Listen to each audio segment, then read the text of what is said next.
দাঁড়িয়ে জুতা পরার ব্যাপারে হাদিসে নাকি নিষেধ আছে, কথাটা কতটুকু সঠিক? মোটা হওয়ার জন্য বা হাইট ডেভেলপের জন্য ওষুধ সেবন করা যায় আছে? টয়লেট আর বাথরুম একসাথে থাকে, আমরা গোসল করতে যাওয়ার সময় কি টয়লেটের দোয়া পড়ে যাব? খারাপ স্বপ্ন দেখা থেকে বাঁচার উপায় কি? সিগারেট খেয়ে মসজিদের ভেতরে যাওয়া যাবে কিনা? আমাদের গ্রামের অনেকে সিগারেট খেয়ে গায়ে দুর্গন্ধ সহকারে মসজিদের ভেতর প্রবেশ করে, তাদের পাশে যারা থাকে তাদের অনেক কষ্ট হয়, এ বিষয়ে দয়া করে কিছু বলবেন। সালাতে মনোযোগ তৈরির জন্য কি চোখ বন্ধ করে সালাত পড়া যাবে? কিভাবে বুঝবো যে আমার ইবাদত কবুল হচ্ছে কি না? কাউকে জন্মদিনের শুভেচ্ছা জানানো যাবে কিনা? গোসলের পর নামাজ পড়ার জন্য কি আবার ওযু করতে হবে? আমার বয়স 14, আমার অনেক চুলই পেকে গেছে, এখন কি চুল কলপ করা যাবে? প্রিয় দর্শক, আমরা ইতিমধ্যে অনেকগুলো প্রশ্ন পেয়েছি, চলুন আমরা তাহলে প্রশ্ন উত্তরে প্রবেশ করি। মিনহাজ রহমান আপনি লিখেছেন, গোসলের পর নামাজ পড়ার জন্য কি আবার ওযু করতে হবে? গোসলের পর নামাজ পড়ার জন্য আলাদা করে ওযু করার প্রয়োজন নেই, যদি গোসলটা আপনি সুন্নাহসম্মতভাবে করে থাকেন। সুন্নাহসম্মত গোসল কি? সুন্নাহসম্মত গোসল হলো শরীরের কোনো জায়গায় নাপাক লেগে থাকলে, সেটা কাপড় হোক শরীর হোক, সেই জায়গাটাকে আগে আলতোভাবে ধুয়ে ফেলতে হবে। এরপর 2 হাতের কবজি ভালো করে ধুয়ে 3 বার, ঠিক অজুর মতো করে 3 বার কুলি, অজুর মতো নয়, অজুর নিয়ত করে একেবারে 3 বার কুলি, 3 বার নাকে পানি, মুখ ধোয়া, হাত ধোয়া এবং মাথা মাসা করা। এরপরে পুরো শরীরে পানি ঢেলে আপনি গোসল শেষে 2 পায়ের গোড়ালি পর্যন্ত ধুয়ে আপনি চলে আসলেন। তাতে আপনার অজু দিয়ে গোসল শুরু হলো, গোসল শেষ, অজুর শেষ কাজটা পাও ধুয়ে আপনি বের হয়ে চলে আসলেন। এরপর আলাদা করে আপনার অজু করার কোনো প্রয়োজন নেই। অনেকে অহেতুক এরপর আবার অজু করতে থাকেন। একবার অজু আছে, সে অজু আপনি থাকা অবস্থায় কোনো ইবাদতই করেনি, অজু দিয়ে প্রয়োজন ছাড়া আবার অজু করার কোনো মানে হতে পারে না। সেজন্য গোসলের পর আর উযু করার কোনো প্রয়োজন নেই, যদি সেটা সুন্নাহ সম্বন্ধে গোসল হয়ে থাকে। যদি সুন্নাহ সম্বন্ধে গোসল হয়নি, আপনি এমনিতে গোসল করে আসছেন, অথবা গোসল করতে গিয়ে আপনার উযুভঙ্গ হয়েছে, বায়ু নির্গত হয়েছে, তাহলে সেক্ষেত্রে তো আপনি গোসল করে আবার উযু করবেন।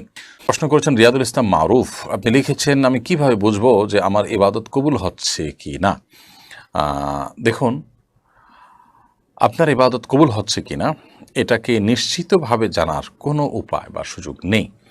আপনি শুধুমাত্র বিভিন্ন আলামত দেখে আন্দাজ করতে পারেন, সুধারণা করতে পারেন, জাস্ট এটুকু। তো ইবাদত কবুলের একটি আলামত হলো সেই ইবাদত আগের চাইতে আরও ভালোভাবে, আরও নিয়মিতভাবে করতে পারা বা কন্টিনিউ করতে পারা। এটা ইবাদত কবুলের একটা লক্ষণ, অনেক উলামায়ে কেরাম, অনেক অভিজ্ঞ স্কলারগণ বলেছেন। তো সেখান থেকে আমরা ধারণা করতে পারি যে আমাকে আল্লাহ সুবহানাহু ওয়া তাআলা একবার ইবাদত তৌফিক দিয়েছেন, একবার তো আবারও তৌফিক দিয়েছেন, সুন্দরভাবে করার তৌফিক দিয়েছেন, কায়মনোবাক্যে বাক্যে আমি করতে পারছি, তাহলে সম্ভবত আমার দোয়া ইবাদত আল্লাহ তাআলা কবুল করেছেন। তাছাড়া ইবাদত কবুলের যদি বাহ্যিক শর্তগুলো আমি পূরণ করে থাকি, হালাল উপার্জন থাকলো, শিরক মুক্ত থেকে আমি ইবাদত করছি, সুন্নাহ সম্মতভাবে ইবাদত করছি, তাহলে সেক্ষেত্রে সেই ইবাদত আল্লাহ সুবহানাহু ওয়া তাআলার কাছে কবুল হচ্ছে, সেই সুধারণাই আমাদের থাকবে ইনশাআল্লাহ তাআলা। মাহমুদা খাতুন লিখেছেন, সালাতে মনোযোগ তৈরির জন্য কি চোখ বন্ধ করে সালাত পড়া যাবে? মনোযোগ তৈরি করার জন্য চোখ বন্ধ করে সালাত পড়তে পারেন, তবে সাধারণ এবং স্বাভাবিক অবস্থায় চোখ খোলা রাখাটাই হলো সুন্নাহ নবী সাল্লাল্লাহু আলাইহি ওয়াসাল্লামের, স্বাভাবিক রাখা। মনোযোগ আমার বেশি সৃষ্টি হয় চোখ বন্ধ করলে, না হলে মনোযোগ ধরে রাখা কঠিন হয়, তো মনোযোগ বৃদ্ধি করবার জন্য আমি চোখ বন্ধ করলাম, এটি জায়েজ আছে। এমনিতে সাধারণ অবস্থাতে স্বাভাবিকভাবে চোখ খোলা রাখাটাই হলো সুন্নাহ। এমনি ইমরান খান আপনি লিখেছেন, সিগারেট খেয়ে মসজিদের ভেতরে যাওয়া যাবে কিনা?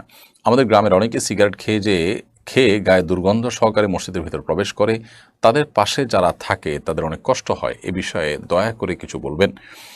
ভাই ইমরান খান, সিগারেট খেয়ে মসজিদের ভেতরে যাওয়া বা ধূমপান করে মসজিদের ভিতরে যাওয়া, এর মানে হলো আমাদের মুখে যে দুর্গন্ধ হয়, সেই দুর্গন্ধটা নিয়ে মসজিদে প্রবেশ করা।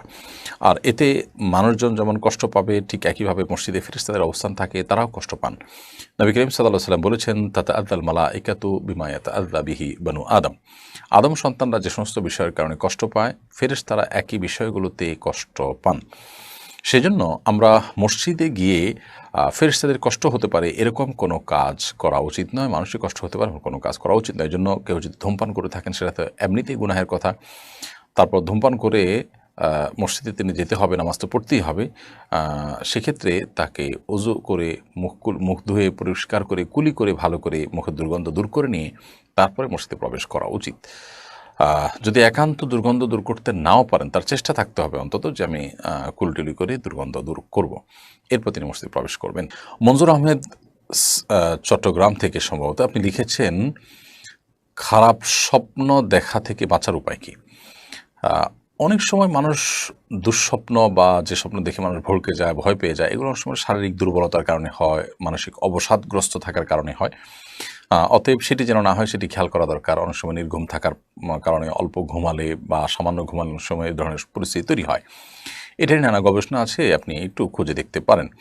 আর এর বাইরে অর্থবহ স্বপ্ন যেগুলো মনে হচ্ছে যে ইঙ্গিতমূলক এবং সেটি দেখে আমি ভড়কে যাচ্ছি, তাহলে এরকম স্বপ্ন যেন না দেখি তার জন্য আসলে বিশেষ কোনো উপায় আছে বলে আমার জানা নেই। তবে আপনি যেটি করতে পারেন তাহলে এই ধরনের স্বপ্ন দেখার পর সুন্নাহ এর আলোকে বাম পাশে আপনার যে অবস্থায় থাকেন সে অবস্থায় আপনার হাতের বাম পাশে আপনি প্রতীকী থুথু ফেলবেন ৩ বার। হালকা, হালকা করে ঠোঁটের আগায় আপনি ৩ বার থুথু করে আপনি প্রতীকী থুথু ফেলবেন। এর বাইরে আমানতু বিল্লাহি ওয়া রাসূলিহি পড়বেন এবং সম্ভব হলে সুযোগ থাকলে ২ রাকাত সালাত আদায় করবেন এবং সেই স্বপ্ন মানুষের কাছে বলে বেড়াবেন না। এগুলো হলো দুঃস্বপ্ন বা খারাপ স্বপ্ন দেখার পর করণীয়। পারভিন সুলতানা তাসনোভা এআইডি থেকে আপনি লিখেছেন, এখন টয়লেট আর বাথরুম একসাথে থাকে। আমরা গোসল করতে যাওয়ার সময় কি টয়লেটের দোয়া পড়ে যাব? গোসল যখন আমরা করতে যাব তখন বাহির থেকে বিসমিল্লাহ বলে আমরা ঢুকতে পারি, যেহেতু ভেতরে প্যান বা কমোড এবং আমাদের শাওয়ারের যে স্প্রে সেটা যেহেতু পাশাপাশি থাকে সাধারণত এবং কোনো আড়াল থাকে না, বিধায় ওখানে গিয়ে আল্লাহর নাম আমরা নেব না। বাহির থেকে বিসমিল্লাহ বলে তারপরে গিয়ে ভেতরে অজুর যে অন্যান্য কার্যক্রম হাত ধোয়া মুখ ধোয়া সেগুলো আমরা করে তারপর গোসল করব।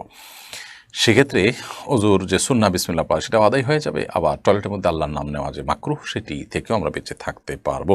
তাইবা ইসলাম আপনি লিখেছেন, মোটা হওয়ার জন্য বা হাইট ডেভেলপের জন্য ওষুধ সেবন করা যায় আছে কিনা। আমি যতটুকু জানি এই জাতীয় ওষুধগুলো বেশিরভাগ ক্ষেত্রেই স্বাস্থ্যের জন্য ক্ষতিকর এবং এগুলোর নানা রকমের সাইড এফেক্ট আছে। এবং যদি এরকম কোনো সাইড এফেক্ট না থাকে এবং স্বাস্থ্যগত কোনো সমস্যার দিক না থাকে তাহলে আপনি এগুলো ব্যবহার করতে পারেন, ক্ষতিকর কোনো কিছু যদি না থাকে। আর যদি সেরকম কোনো কিছু থাকে তাহলে আপনার জন্য এটা ব্যবহার করা যায় হবে না, কারণ আল্লাহ সুবহানাহু ওয়া তাআলা বলেছেন ওয়ালা তাকতুলু আনফুসাকুম, তোমরা নিজেদেরকে ধ্বংস করো না। আল্লাহ বলেছেন ওয়ালা তুলকু বিআইদিকুম ইলা তাহলুকা, তোমরা নিজেদেরকে ধ্বংসের দিকে ঠেলে দিও না। তো এই জন্য আমরা চেষ্টা করব যথাসম্ভব এই জাতীয় ক্ষেত্রে এমন বিষয় যেন না হয় সেদিকটা খেয়াল করতে, যে বিষয়টি আমাদের কি বলে ক্ষতির কারণ হতে পারে, সমস্যার কারণ হতে পারে। সেরকম কিছু না হলে সেটি জায়েজ আছে। সুমাইয়া মজুমদার আপনি লিখেছেন, দাঁড়িয়ে জুতা পরার ব্যাপারে হাদিসে নাকি নিষেধ আছে, কথাটা কতটুকু সঠিক দয়া করে জানাবেন। জুতা পরার ব্যাপারে নবী করিম সাল্লাল্লাহু আলাইহি সাল্লামের বেশ কয়েকটা টুকরো টুকরো নসিহা পাই বা উপদেশ পাই আমরা। এর মধ্যে থেকে একটি হলো যে এক পায়ে জুতা পরে আরেক পা খালি রেখে হাঁটা নিষেধ রয়েছে হাদিসে। অতএব মসজিদ থেকে বের হলে বা বিভিন্ন সময় অনেক সময় দেখা যায় যে জুতার একটা এক মাথা আরেকটা আরেক মাথায়, তো প্রয়োজনে আমরা হাত দিয়ে নিয়ে যাব, দুটো একসাথে পরবো, কিন্তু শুধু এক পায়ে জুতা পরে আরেক পা খালি রেখে হাঁটবো না। আরেকটা নির্দেশনা আছে নবী সাল্লাল্লাহু আলাইহি ওয়াসাল্লাম, সেটা হলো যে খালি পায়ে হাঁটা, মাঝে মধ্যে খালি পায়ে হাঁটা কিন্তু সুন্নাহ, সেজন্য আমরা খালি পায়ে হাঁটতে পারি। আজকাল অবশ্য ডাক্তাররা আমাদেরকে পরামর্শ দিয়ে থাকেন মাঝে মধ্যে খালি পায়ে হাঁটার জন্য। নবী সাল্লাল্লাহু আলাইহি ওয়াসাল্লামের সুন্নাহ এটি, এবং এটি আমাদের স্বাস্থ্যগত উপকারও যেমন বয়ে আনে, ঠিক তেমনিভাবে আমরা সুন্নাহ আদায়ের নিয়তে যখন করবো, নবী সাল্লাল্লাহু আলাইহি ওয়াসাল্লামের অনুসরণ নিয়তে যখন করবো, তখন এর মাধ্যমে আমরা সওয়াব লাভ করব। অতএব আমরা চেষ্টা করবো ইনশাআল্লাহ বিইذনিল্লাহ এই সুন্নাহটাকেও জিন্দা করার। কিন্তু এর বাইরে আপনি যেটি লিখেছেন যে দাঁড়িয়ে জুতা পরার পরে নিষেধাজ্ঞা আছে, আমার জানা নেই যে এরকম কোনো হাদিস আছে দাঁড়িয়ে জুতা পরা নিষেধ। আমরা দাঁড়িয়েই সাধারণত জুতা পরি এবং নবী করিম সাল্লাল্লাহু আলাইহি ওয়াসাল্লাম জুতা পরার জন্য বসেছেন, বসে বসে জুতা পরতেন, এরকম কোনো কথা আমার জানা নেই। অতএব জুতা পরার ব্যাপারে আমরা দুটি সুন্নাহ পেলাম। আরেকটি গুরুত্বপূর্ণ সুন্নাহ হলো যে কোনো ক্ষেত্রে আল্লাহ তাআলা ডানকে পছন্দ করেন। ইন্নাল্লাহা ইউহিব্বুত তায়াম্মুনা ফি কুল্লি শাইইন হাত্তা তানাউলা ওয়া তারাজ্জুল। সব বিষয় আল্লাহ সুবহানাহু ওয়া তাআলা ডানকে পছন্দ করেন, সেজন্য একজন ইমানদার জুতা পরার ক্ষেত্রেও ডান পা আগে পরবে, বাম পাও পরে পরিধান করবে। এটি জুতা পরার সুন্নাহ আমরা বলতে পারি।